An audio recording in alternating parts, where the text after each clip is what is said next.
Greetings and welcome back. We are at the bottom shelf of part 3 of my 300 subscriber Shelfie video tour. Thanking you all for subscribing to this channel and hopefully following along, I should say, with this just ridiculous, bloated, stupid idea of doing this Shelfie video that I thought was going to be easy, but wasn't going to turn into this gigantic Moby Dick of a white whale video. But we are at the very, very end. Yay! So, this particular shelf, I mean, it's not going to have anything, different or special, that's going to kind of cap it off at the end, like any of the other shelves. But, as you can kind of see in the first few parts of it, there's going to be a wide variety of things to address here.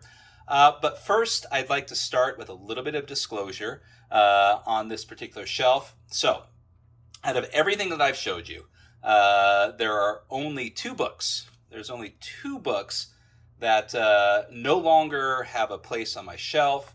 And not only that, but they've been regulated to the naughty book bin. As clearly stated several times, I do not tear up books. I do not throw books away. Books are something special to me as they are to other people. But that doesn't mean that if these books, have certain issues or the authors have certain issues, that I need to highlight them. So, as stated, full disclosure, these 2 books that were on the shelf that I don't feel need to receive any sort of publicity, even how minor it is on my stupid little channel. Those books are, one, it's Alt by one Vinegar Saltine, and the other one is what's it called? Lion and Dragon or something like that. Pundit's book. So a little bit of story about there. Both of these books were purchased a long time ago. Not long time ago, but they were purchased before, both of these particular people started to show their true colors for a lot of things. Sure, they were both contentious assholes. One highly egotistical and just loves the smell of his own stench. The other one just a general doofus who just seems to, just want to, be a dick and be the center of attention. The only way he knows how is to be a dick. But like other games that, even regardless if their authors are totally horrendous people, example, the M.A.R. Barker situation, even though he turned into this horribly racist Nazi of an individual, his game itself, still is well loved by several people after they've kind of come to terms with the situation. And I do not bemoan them whatsoever. And the game itself has a lot of redeeming qualities within it. Therefore, that's why I decided to highlight those on my shelf. But these 2, there's nothing special about them. There's really absolutely nothing special about these books. By Eric. It's written like a 12-year-old, wrote something who, really loves, dick jokes and cleavage humor and things like that. And nothing wrong with that. But I mean, Jesus Christ, it's just absurd. And so, and the other one, the primary reason why I had Pundit's book was I got it used. And, outside of the fact that he's, a gigantic, just dick of an individual, he's got an ego, the size of Antarctica, about, his influence within the RPG world and all these things. And you hear about it, and at a certain point, like any curious individual, you're going to go, well, does this actually have any merit to it? The answer to that is no. I saw, the page through, or a brief page through that I did through Lion and Dragon years ago. Nothing special. There's just nothing special. There's nothing there to back up the fact that, that his ego is that big. So it's just a lot of hot air between both of them. So just wanted to clarify that, just for disclosure, that there's, that they had existed on my shelf. Really didn't need to do this because I could have just, kept them out of view and never said anything about it, but just felt like being honest. And I'm sure they exist on other people's shelves for people who realize, what colossal assholes they are. And, don't bemoan them. But anyways, they're in the naughty bin. Someday when I get a moment, put them online. I'm sure there'll be plenty of other people who actually enjoy that crap that'll buy it for whatever reason. And, just never have their works darken my doorstep again. So, with that said, let's move out of the negative and back into the positive. If another 30, 40-minute video about this bottom shelf of crap can be positive. But here we are. So, starting at the end here, what we have here is a small section of books that belong to my son, but they're just stored down here with the other stuff. And what they are is these two are... Oh, that's right, I'm going to have to hold these up because the camera's at an angle. These are the Legend of Drizzt Do'Urden omnibus. They're comic books. I believe they're about the... from the Exile series, his trials and tribulations as he left the Underdark and made his way up to the surface world. They're pretty good. I mean, they're kind of beat for beat the books, decently illustrated, and absolutely nothing wrong with them. These I got for him a few years ago. Maybe a couple years ago or more. These are just watered down information booklets for Dungeons and Dragons, Weapons and Warriors, Dungeons and Tomes, Monsters and Creatures. Just kind of like a almanac of things with neat little pictures and neat little snippets of information for those who just want to add something. I don't know, just something really useless, but something you want to share with your children if they're not old enough to get into games, but they like the pictures and they're able to read bits of information and learn about them. Absolutely nothing wrong with that. But and then he purchased himself a couple of these in the newer Endless Quest books by Matt Forbeck. I'm sure that name rings a bell for some people. And there we go. Kind of slide these back in here so they don't fall over. And these things he picked up for him from I think some bookstore. It's just random tables, nothing special, just something to supplement your D&D game. A bunch of different stuff in there, so can never have too many random tables. Okay, moving on. We have my stack of Godlike stuff. This is something that I had picked up on eBay a while back. Someone was getting rid of a whole collection of Godlike stuff, and I think, Jesus Christ, all of these was like $20. It was a steal. This is the first printing or first edition. Godlike is a superhero role-playing in World War II. And I mean, I don't know a better way to describe it than how it describes itself. Created by Dennis Detweiler. And I believe there was a second edition, and there was another game that came out after that. I'm drawing a blank on the name. Wild Talents, possibly. But anyways, superhero role-playing in World War II. But since it's by Dennis Detweiler, you know that there's going to be a lot of special Detweilerness to these games. So we'll set that aside over here. And of course, there's some supplemental stuff for it. Adventures and information booklets here regarding it. So we won't get into too much detail with that. Here we are. Next up, personal favorite of mine. Yeah, let's see if I can move this down a little bit. Hold on, excuse me. Don't want to make anyone too seasick, but okay. Brancalonia, Spaghetti Fantasy.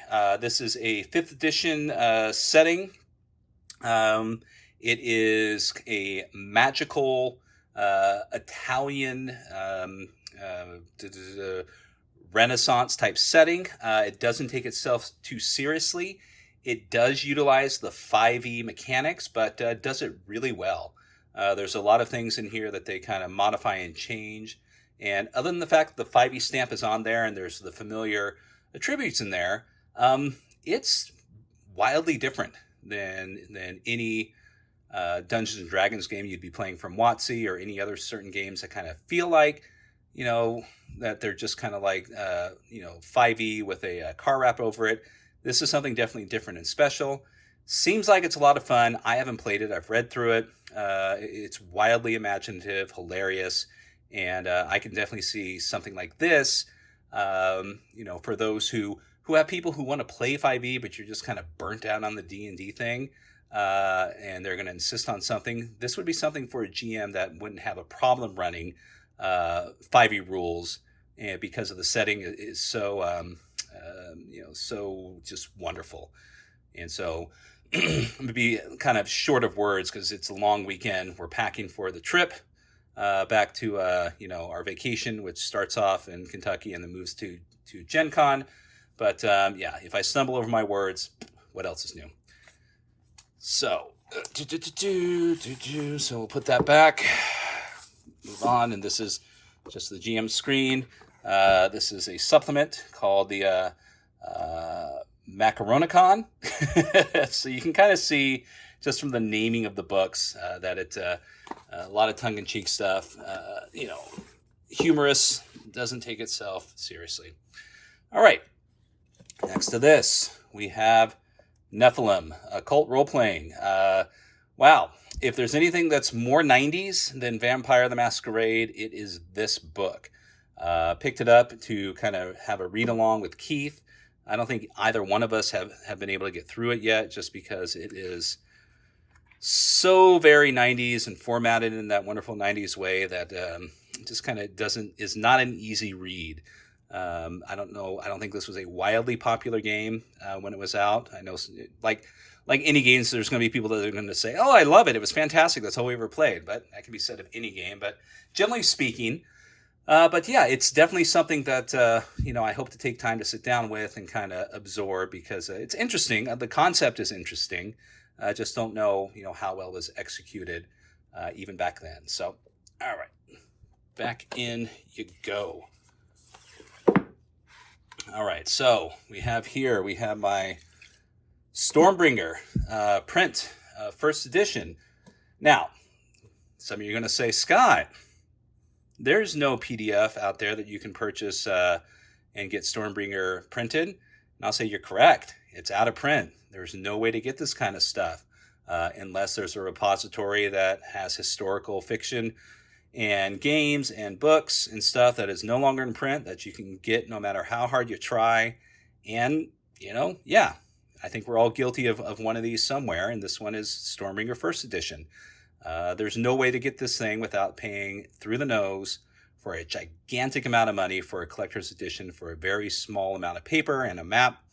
Not going to do it. So, I may have broken the cardinal rule by some people's perspective, but in this particular instance, I mean, if this came out tomorrow in PDF, and even if it was $30, I'd gladly buy it.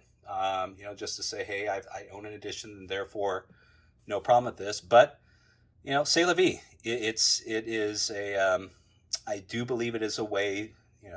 Anyways, the whole trove and online, gathering of books, the perspective from a historical view versus the pirating view, that's a discussion for another day, maybe on Titterpigs. But yeah, so this is my personal printing of a PDF that someone had, taken apart and scanned their pages, and came out okay. So not going to complain. Same thing with third edition here.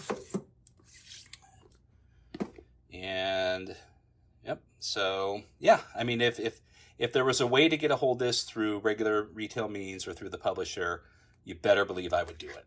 But until then, I'm not going to, overly justify it. It is what it is, and everyone else can make their own personal judgments. So, what else do we have here? What is this? What is this crap? Okay, free RPG Day stuff. Yes. So we have Dark Tower, the Sunken Temple. We've got the Dune adventure. We got the Achtung Cthulhu adventure. We've got the SLA Industries Quick Start. And we've got the Soulbound. All right. Up next here, what do we have? We have Over the Edge First Edition by Jonathan Tweet. Picked this up at Strategicon on the recommendation of Pookie. Kind of weird urban sci-fi, just I don't know how to describe it, because I never played this game. I know it was widely popular in certain circles, but just I don't know. Trying to find the words to describe it, but screw it. I'll just look at the back. Is it just you, or is the world going crazy? Yes. Devious secret agents, subtle alien invasions, ancient conspiracies, the secret of human nature, drooling psychopaths, weird science, a quick but painful death. Who knows what you may find when you play Over the Edge? So, surreal undercurrents of fiction, cinema, and television have come to role-playing. So there you go. That's a description of what it is. All right, what else do we have here?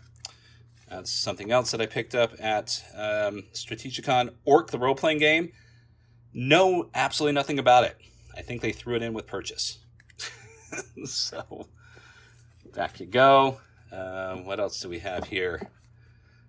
We have Hawkmoon, utilizing RQ3 rules.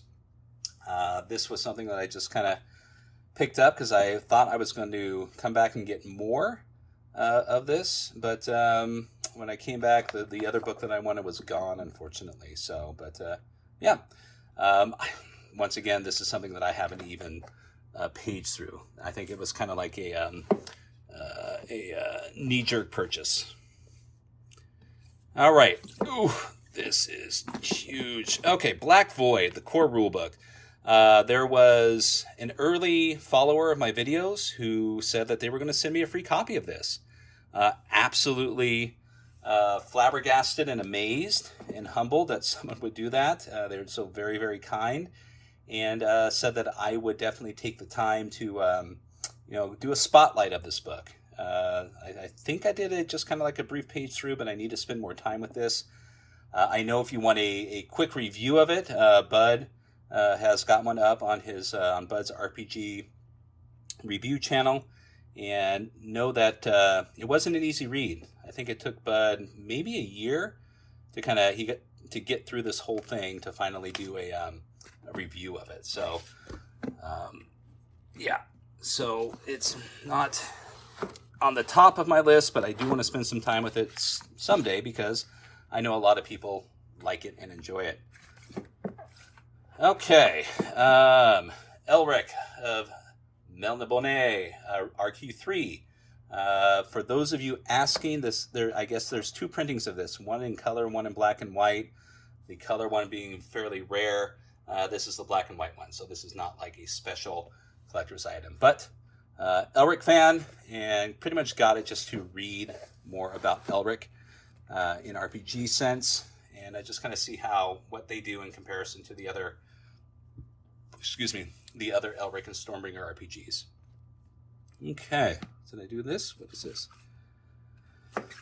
Oh, wow, you're here by yourself. You should be with the other Open Quest book. Open Quest, The Lost Outpost, an adventure for the Open Quest Kickstarter that I backed. I forget if this was a print at cost or if this just arrived late, and that's why it's sitting here orphaned by itself. But I will put it back someday soon. Check out Open Quest. It is a good alternative to other fantasy RPGs. Those Dark Places by Jonathan Hicks. Jonathan Hicks, I think, is a very prolific author. Those Dark Places is a wonderful alternative to the other sci-fi games out there like Mothership and Aliens. It does evoke kind of the same sense, but whereas with Mothership you're dealing with the cosmic void bearing down on you and sci-fi in a sci-fi sense, and then of course with Aliens you've got the xenomorphs and potentially other creatures in there that you have to contend with. Those Dark Places kind of focuses primarily on the horrors of just being in space itself. Oxygen deprivation, your equipment breaking down, your ships breaking down, corporate greed, bearing down upon you, trying to, make you do things that you don't feel is morally just. And he's done quite a bit of he's done quite a bit of other adventures for it. He does support it fairly well. I know he's written other games for, I think Against the Dark Master. And if you're on his Twitter feed, he's constantly thinking out loud, which is great to kind of see that process, and the kind of stuff he's working on, and the kind of stuff that he's going to be coming out with. So if you don't have this game, check it out. Osprey Games is relatively inexpensive, and follow Jonathan Hicks. He's a great one on Twitter to follow. All right. Okay. Oh god, yeah, I need to move this over. There we are. Okay. Dune, the role-playing game. I mean, I'm not going to get this out. Everyone knows what Dune the role-playing game is. And then, but a couple things that came with it. There's Dune the journal. There's Dune. I think the map. Dune the plushie. Dune the breakfast cereal, and so on. All right, what do we have stuck in here? We've got Glimmering Crypt of the Ion King. Another entry from Levi Combs and company at Planet X Games. There'll probably be one or two more on this shelf, and as these were recents, and I've said it many, many times before, Levi is an upstanding gent who deserves your attention and your funds to purchase these wonderful games that he has. I think these are the type of games that you want to be playing with 5e. The games that he comes out with. These are the ones that's going to keep your game interesting and essentially not falling into the drudgery of what seems to be occurring in certain aspects of current 5th edition stuff, and just the game itself. Mix it up. It all doesn't have to have the red ampersand on it in order for you to enjoy a D&D game. We've got Knock number 1. Knock is a anthology of sorts, an almanac, so to speak. It's just a mixture of OSR adventures, articles, information, maps, subject matter, classes, and whatnot. Wonderfully illustrated, wonderfully laid out, and it's definitely worth getting if you can find it. Currently, they're on number 3, which just completed, but definitely get these books if you can. You won't be disappointed if you are an OSR fan. Yep. All right, so squeeze that back in here. Okay. How's that lighting? Doing all right? Okay. Shake, rattle, and roll as we roll over. Okay, next we have Mongoose Paranoia, along with some cards and a supplement box set, Project Infinite Whole. What can be said about Paranoia? I mean, there's several different versions, several iterations of it. From the wildly ridiculous, just to the point almost gonzo interpretation of this game, to I believe it had a moment in time where it was actually taken seriously, and everything there in between. So this particular version tends to fall on the more humorous side. And I enjoy it. I mean, Paranoia, for those who don't know, it's you are the last remnants of humanity, or at least you think you are, living in an underground society. At least you think you do, which is currently being maintained and run by a paranoid, delusional, psychotic computer entity, an AI. You yourself start as a particular human, but you do have a set of clones, a limited set of clones that allows you to make horrific and hilarious mistakes while playing the game, but don't have to necessarily start over with a brand new character. But if you're not careful, that can happen pretty quick. This version I really enjoy, and I don't have as much experience with the older versions, but this one is definitely one where you're going to be laughing out loud, having fun, and just having a riot. It's so much fun to play the computer running the game. It's equally as fun being a player. I've done both. And it is just, purists may say this is not, my paranoia or the paranoia I remember, and that's true, it's not. But I enjoy it, and I think that's all that matters when it comes to, particular games, and it's worth checking out without question. All right, thirsty? Okay, so Tome of Beasts, Cobalt Press. This is another one of my son's books. He, like many kids, boys and girls, and whoever, they like monsters, and there's nothing, they're spending hours scouring pages looking at varieties of monsters within the monster manuals, and of course, over time you kind of learn them all, and then boom, here's another 500, 600 page book filled with weird and different monsters.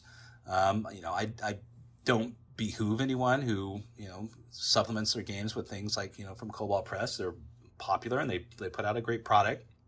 Are you going to use all of these monsters? No, but who does? Nobody ever goes through from A to Z and uses every monster in their game. But yeah, I mean, I don't really purchase much of their stuff because I don't play 5e.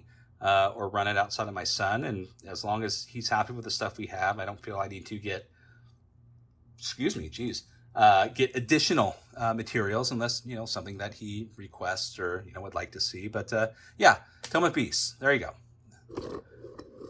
All right, next, Lost Tomb of the Bitchin Chimera, limited edition box set by Severed Books. So yeah, this was a Dead Milkman RPG that kind of made its rounds a while back. I backed it, and I'm a kid of the 80s and 90s, and Dead Milkman was on rotation as with so many other bands of the time during that time, and it was just exciting to see this game come out. And when it arrived, I did an unboxing of it, and it's interesting. I haven't gone too deep into it, and I feel like a broken record, but yeah, haven't gone too deep into this one. Just haven't had the time and focusing on other games. But I mean, yeah, I don't know where the gigantic Dead Milkman influence comes from, other than just putting a name on it to garner attention. But maybe I'll discover that when I actually sit down and read it. So. Let's see here. Exalted. I know nothing about it. The reason why this book is on my shelf was I had a book that I didn't want, and someone had said, well, they've got a book they don't want. Would you like to exchange? And I said, absolutely. So we essentially just the shipping ended up being about the same. So we just shipped the book to each other, and this is what I got, and this is what he got. I have done absolutely nothing with it other than put it on the shelf. I've heard the name thrown about many times, and I know it's been explained to me what the game is, but currently I have no clue. And if it's going to require me to do more than just look at the back, I will continue to not know. Let's see here. Close your mind. Deception. Creation. Wicked. This is the story of Exalted. Superhero game? Well, anyways, yeah, it'll come back to me in time. Whoops. I'll move you over here. There we go. I am on my knees, so that's why I'm not putting back things properly, because I've got one hand on the ground to make sure I don't take a shit or take a dive. Oh, God, I hope I don't take a shit on the garage floor. All right. Yes. Sons of Singularity. Love these guys. We had one half of them on the show. They definitely put out, well, we'll save that one for later. They definitely put out fantastic products. Their Kickstarters are concise and on time, and just, they just, if you ever want to see a template for how to run and handle a successful Kickstarter, not just from the creator side, but from the customer service aspect side, you should see how the Sons of Singularity handle their Kickstarters. But anyways, this was Journal de Indochine. I know I'm butchering that. Jason Sheets was one of the ones that we had on Titterpigs, the podcast, and we'll move that over a little bit. And I mean, it just looks like a fantastic game. This is a campaign that you would want to take your time with and just enjoy. This modern day Call of Cthulhu scenario takes place in French Indochina during the first half of the 20th century. So essentially from 1925 to 1955, set during the French colonial Vietnam. And, Cthulhu, I'm going to get up so I can put this one back. The setting, and of course, they're in that setting. Cthulhu hilarity ensues. I need to kind of straighten these up because they're going to start falling over. Give me a moment. Okay, let's just put you back in. Kind of feel like that you were the anchor for this. There we are. All right. Maybe I should check my camera. All right, so yeah, that's a GM screen and volume 1 and 2 of Journal Indochine. All right, here we are. Agone. It's French. This is the English translation. You are going to tip over if I don't fix you. There we go.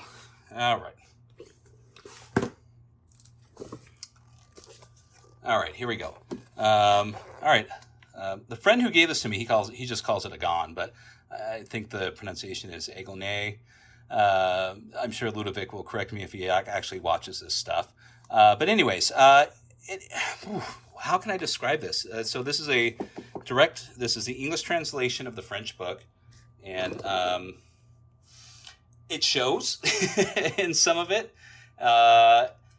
It's wildly ethereal. The magic system in this game.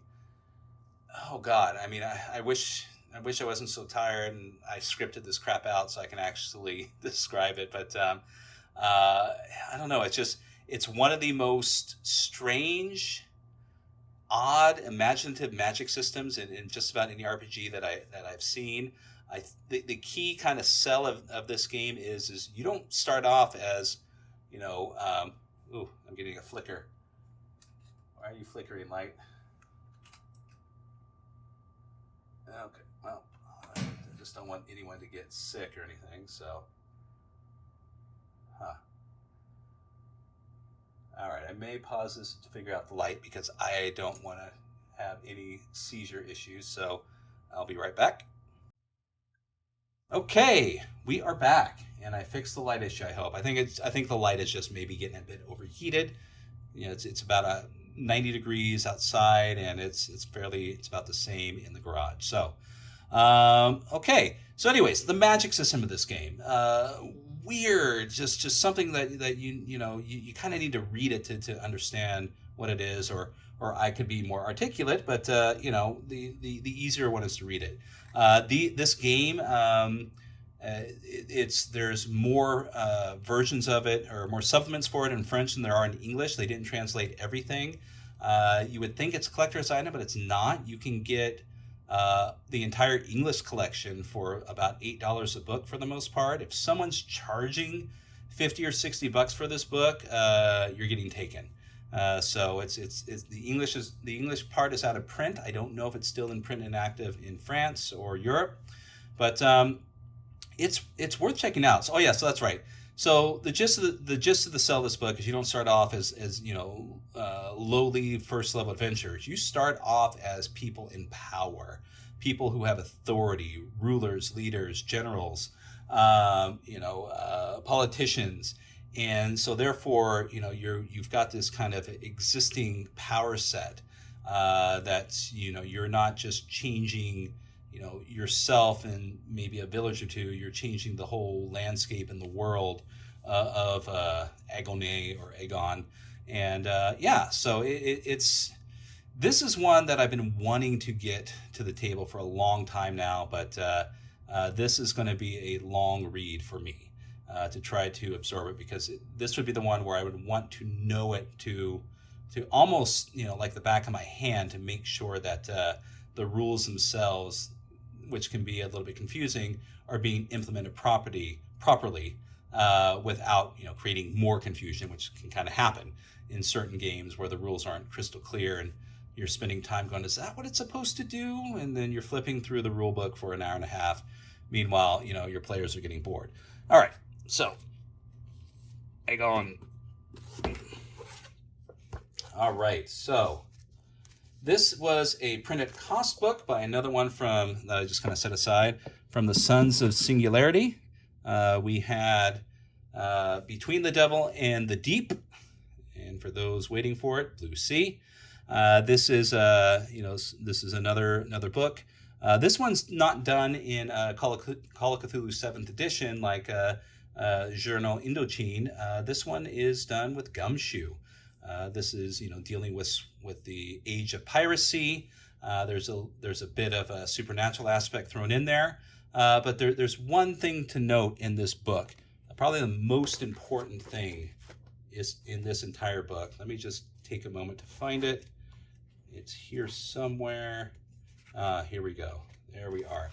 So there's a major NPC that exists within this game. He's a bar owner, and granted, I mean, he only has about a paragraph here, but my book, my world, and this person is the most important NPC in this entire game. So yeah, and look at that awesome hair, winning smile. I mean, just rugged good looks. Whoever this person is and whoever drew it did an absolute fantastic job on this. So, well, anyways, just stare at that a little bit more. Yeah. Mm-hmm. All right. Anyways, moving on. Okay, so what's up next? We have, I mentioned this earlier because there was a supplement up above, but Dragon Warriors. Yeah, I mean, I already said what I had to say about Dragon Warriors in another video. Started off as a small little digest book in Europe. It has progressed through several iterations into what it currently is here now. Go out and get it. Dragon Warriors is a fantastic addition and change of pace for your fantasy role-playing game. It's not going to cause your 5e players to seizure up with how the rules work, and it's not going to cause your fantasy players feel like they're being tricked because suddenly things become odd and weird, or they don't want to handle it. And so yeah, I mean, it's just, I don't know, it's just, this is one of those books that I just kind of read through from beginning to end without stopping. And that says a lot for me, being dyslexic.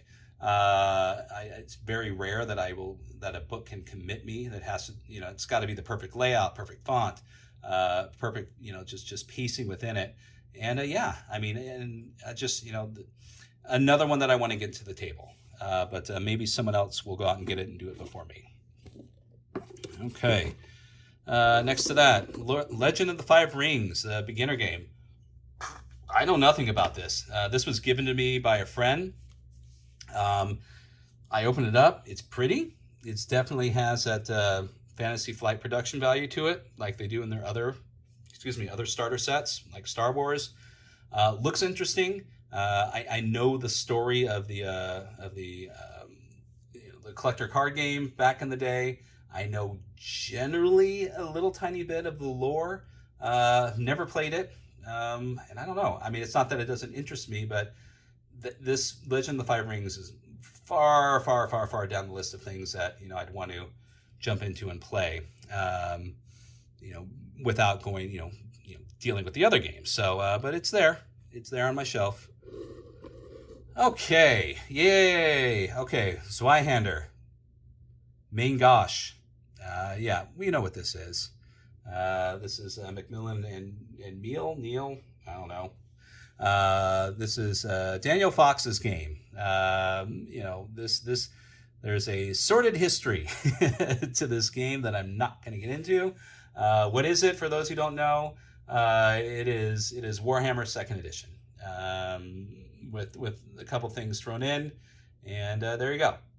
So yeah, and And if you're interested in it, it's widely affordable. You can get it on Amazon for a song for the most part. And yeah, we'll just leave it at that. It's on my shelf. I've never played it. Just gone through it and read it. Fantastic editor, though. Whoever edited this book deserves many, many awards at the next Eddies at Gen Con. Okay. So, whoa, I didn't even realize that. The original Star Frontiers, I almost feel like I'm saying a curse word by saying that, but never fear, this is not the, I don't even want to say the name, but this is not the one that's currently, causing ripples and waves through the RPG world. I'm not even going to waste my breath on it even more, but this is the original one. Well, not the original one. This is the one that Star Frontiers Alpha Dawn that had some additional materials included with it after the first one came out. And this one I picked up online. It is complete. It's got all the little punch outs unpunched. I played Star Frontiers back in the day, and it even though it's a bit different, Dungeons & Dragons in space. That's what it was. And a lot of people love it. And would I play it again? Sure, this version. All right. Hollow Earth Expedition. Let's kind of pull this one out. This one's an interesting one. Here, kind of slide over there and back. This one utilizes the, don't tell me, Ubiquity system, Ubiquity dice, 8-sided dice with little things painted on it. And I haven't taken a moment to read it. I absolutely love pulp adventures, pulp adventure gaming, anything pulp, whether it be Indiana Jones, Savage Frontiers, Orange Juice, whatever. Give me the pulp. But I need my water. But this looked very interesting. It's an odd one, purchase-wise. I know there's certain supplements to it that get up to $50 or $60. I don't know the history of this game. I don't know how well it was enjoyed, what its run was. I know people have heard about it, and I know people have played it and enjoyed it. But I don't know why some of the books themselves are, wildly expensive. Even this one, the core edition, generally speaking, it costs a pretty penny if you don't search around for it. Hollow Earth Expedition. If you like Hollow Earth and expediting with pulp adventure, and it's for you. All right. Ooh, it's hot out here. Okay. What do we have here? Okay. Come on, slide out. We have, I think this is the last one of my Planet X Games books, possibly. Escape from Skullcano Island.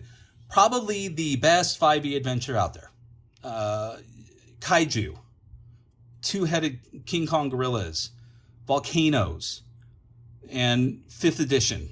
I mean, if you like 5e, you gotta get this game. You gotta get this game. I played it with my son and his friends. They had an absolute blast. So much fun. The name says it all. And this is not a bait and switch. It actually is as good as it looks. So go out and get Planet X Escape from Skullcano Island. Okay, what do we have here? We have GURPS. There we are. Okay, GURPS 4th edition, basic set, characters, basic set campaigns, and the reason why I have those two books is in order to someday enjoy the Discworld role-playing game that I know a lot of people say is imperfect, but who is perfect? And that kind of runs my history with GURPS. GURPS was one that was on many a shelf at many a game store and bookstore back in the day. I know a lot of my friends tried it out. I may have played a GURPS game or two and just didn't realize it because it's been so long, but never really took off. I think we were one of those who at least some of my other friends, we kind of looked at the name and said, GURPS? That's stupid. And it still is. It's still a silly name. Generic Universal Role-Playing System. It's a silly name. Yeah, there's no ifs, ands, buts about it. And there's people out there who absolutely loathe GURPS, that if you say the name in front of you, they'll stab you in the neck with a big pen. So be careful when you say that name in public. All right. Space 1889 and other stuff. This was another one like Achtung Cthulhu that I had picked up during Modificus' sale a year ago, yeah. This was their dollar sale, their dollar fire sale. I mean, this also is another game like a Hollow Earth that uses the Ubiquity dice system. I think I paid $2 for this. These things were going for like $1. And yeah, so worth it. It looks like a fun system. I actually sat down and read through most of the 1889 because I wanted to play it. Yeah, I mean, it's if you like that era, this kind of mixture of steampunk and H.G. Wells's War of the Worlds type feel to it, the League of Extraordinary Gentlemen, it is definitely for you. It looks like a lot of fun, and it was for its time widely supported too. You can get all the PDFs at Modifius, but know that these particular books are becoming collector's items themselves. And then finally here at the end, we have another one from the maker of Zweihander, Flames of Freedom. What is Flames of Freedom? Well, it's a role-playing game that takes place during the Revolutionary War, and it's kind of like, what if Zweihander existed during the Revolutionary War? I backed it. It does look like a fun game. While Zweihander, the one thing I'll give Zweihander is it led me to actual Warhammer, which the current edition I'm playing in the campaign in, I'm having wonderful fun with it. I have first edition, the first edition core book. I have PDFs of everything of the second edition. And I'm absolutely enamored and love the world of Warhammer, and why I would want to, utilize Zweihander instead of this other system. Yeah, it's personal preference.